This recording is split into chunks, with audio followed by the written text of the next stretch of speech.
اللہ کے نام کے ساتھ شروع جو بڑا مہربان اور نہایت رحم فرمانے والا ہے۔ حضرت سیدنا انس بن مالک رضی اللہ تعالیٰ عنہ سے مروی ہے، انہوں نے کہا کہ یہودی رسول اللہ صلی اللہ علیہ وسلم کے پاس آئے تو آپ نے ان کے بارے میں پوچھا۔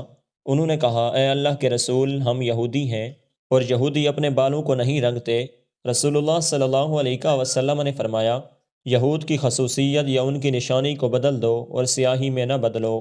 حضرت سیدنا انس رضی اللہ تعالیٰ عنہ سے مروی ہے، انہوں نے کہا کہ رسول اللہ صلی اللہ علیہ وسلم کے ساتھ ایک آدمی تھا، اس کا بیٹا آیا تو اس نے اسے بوسہ دیا اور اپنی ران پر بٹھا لیا، پھر اس کی بیٹی آئی تو اس نے اسے اپنے پہلو میں بٹھا لیا۔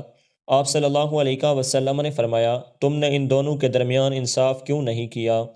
حضرت جابر بن عبداللہ رضی اللہ تعالیٰ عنہ سے مرفوعاً مروی ہے کہ منافق میں 3 بد خصلتیں ہیں، جب بھی بات کرتا ہے جھوٹ بولتا ہے، جب وعدہ کرتا ہے تو خلاف ورزی کرتا ہے، اور جب اس کے پاس امانت رکھی جاتی ہے تو خیانت کرتا ہے۔ حضرت ابو سلمہ رضی اللہ تعالیٰ عنہ سے مروی ہے، انہوں نے کہا کہ رداد اللیثی بیمار ہو گئے۔ عبد الرحمن بن عوف نے ان کی عیادت کی تو انہوں نے کہا، لوگوں میں بہترین اور ملاپ کرنے والا شخص کون ہے؟ کیا آپ کو معلوم ہے؟ ابو محمد عبد الرحمن نے کہا، میں نے رسول اللہ صلی اللہ علیہ وسلم سے سنا، آپ فرما رہے تھے، اللہ تعالیٰ نے فرمایا، میں اللہ ہوں اور میں رحمان ہوں، میں نے صلہ رحمی قرابت کو پیدا کیا اور اس کو اپنے نام سے نکالا ہے۔ جس شخص نے اسے ملایا میں اسے ملاؤں گا، اور جس شخص نے اسے کاٹا میں اسے کاٹوں گا۔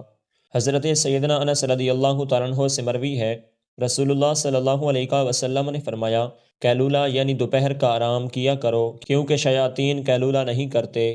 حضرت سیدنا ابو ہریرہ رضی اللہ تعالیٰ عنہ سے مرفوعاً مروی ہے، انہوں نے کہا کہ یتیم کی کفالت کرنے والا، یعنی اپنا ہو یا بیگانہ، میں اور وہ، جب وہ اللہ تعالیٰ سے ڈرتا ہے جنت میں اس طرح ہوں گے۔ مالک نے شہادت اور درمیان والی انگلی سے اشارہ کیا۔